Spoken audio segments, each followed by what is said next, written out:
want democracy per se. We want an effective effort to create democracy, but we also want a sustainable democracy. But most importantly, also through a justified means. We completely agree with the whole idea that, after democracy, people will have choices. After democracy, people will do this and do that. But only under the assumption that democracy in itself is actually sustainable. The problem is, war does not create this democracy. What we're going to show you, after the opening half show all the philosophies behind war and democracy, we're going to show you how it actually backlashed towards the international of democracy itself, but also towards the people itself. When this side of the house claims they're going to liberalize them from terror, we say you're prolonging the terror. And that's our substantive, ladies and gentlemen. But before that, several rebuttals. They said that absence of democracy is basically the roots of a problem, under the basis that an organic change can never happen.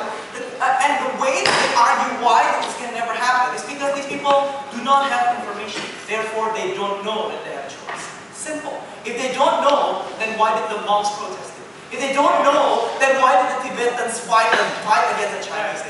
We think that these people know the information. We think that these people know that they have choices, and if they want to, they will take the choices. Malaysia was once a very authoritarian regime, and now people have choices to stand up against the affirmative action policy that the Malaysian government is imposing. That shows you that, yeah, people know that they have choices, ladies and gentlemen. So we think that the reasoning behind their logic does not stand. The example of Zimbabwe, for example, is also even funny. Because as we know, even if the regime of authoritarian Robert Mugabe is still there, Zimbabwe has gradual improvements. They now allow members of opposition in their media, ladies and gentlemen. Same thing with Cuba, for example, which actually shows that the healthcare system there is actually really good because the medicine is very, very affordable. $1 to cure basically, severe flu. That shows you that, there are improvements. We think that the idea that organic change can never happen is an assumption. Now let's talk about the idea that they think it's okay to sacrifice some lives.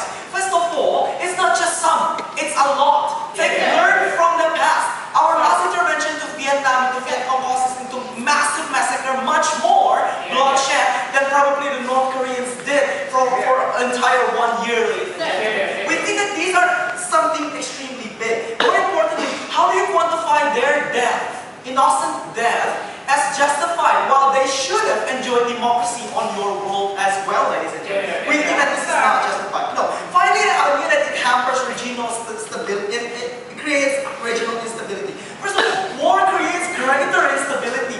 War deprives your economy. War makes your people terrorized. War creates refugees, ladies and gentlemen. More instability is going to happen. But more importantly, we also say that there is never a guarantee that you will win the war anyway. There's never a guarantee that the war is going to last only for 1 year. How many years did it last when America's invasion to Iraq? How many years was the Vietnam War? Did the Vietnam War last, ladies and gentlemen? More importantly, we say that instability isn't really a big issue in stability because even democratic nations create instability. United States versus Brazil, right? We think that these are examples where instability happens even if you're not not authoritarian, ladies and gentlemen. Yes. So were we doing a mistake by invading Japan that was terrorizing the citizens, destroying the stability in Asia? First of all, we think that yes, you did a mistake that you should not continue again. Because despite of Japan presidents, many other presidents shows otherwise. Many other presidents, such as in Vietnam, only caused that situation worse. Many presidents, such as in Cuba, only caused them to retaliate furthermore, which I will show in my argument now, ladies and gentlemen. We think that why it backlashes democracy. We think that, when it comes to democracy, it is a system that involves the society. And therefore, you need the society to understand the concepts of democracy in the very first place. Now, how is this bad? First of all, you create unsustainable democracy through war. Beyond what the opening government said with the election, we show you that it is not just a matter of election. We think that the harm goes towards casualty as well. Take a look at the forced democracy that the United States think they did pretty well in Kenya. Election went on, everything was well for the first 3 days. But what happens next?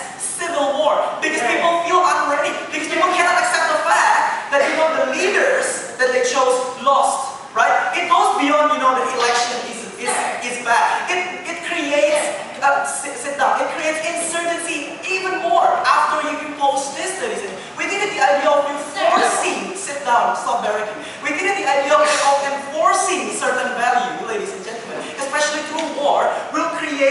casualties, an unacceptable democracy. Second point, the most important thing, we didn't also face retaliation from the government. We didn't, war is often seen as a political tool. And when you do this, that will erode their sovereignty. Why is this bad, ladies and gentlemen? Because once they know that their sovereignty is at threat, they will seclude themselves. Look, for example, when the United States invaded Cuba in the Bay of Pigs War, ladies and gentlemen, what happens next was Fidel Castro decided we will never connect with the United States nor the outer world again. The same case with North Korea. Now think about this. This regime that you claim causes famine and probably kill 10,000 or 100,000 people. When they seclude themselves, you let that longer, ladies and gentlemen. When they seclude themselves, more people will die in the future. And guess what? You cannot do anything to help them because they retaliate, because they seclude themselves. Now quantify that. How many people will die? You already killed by war. You will kill much more because your solution is not sustainable at all, ladies and gentlemen. We think that the risk is even greater because when these leaders are already sovereignty are threatened, they will show the world that they're still powerful. And what? People is their channel of anger. People is their channel where they can show the world that they are powerful. People, they will show the people that you should not listen to this whatever war said because I am your greatest leader, ladies and gentlemen. We think that the risk is exacerbated, especially because of these characteristics of these dictators, ladies and gentlemen. Finally, it antagonizes the image of democracy promotion. We think that when you create such war, it will create a sense where every authoritarian regime will be precaution. Where every authoritarian regime will think that now their regime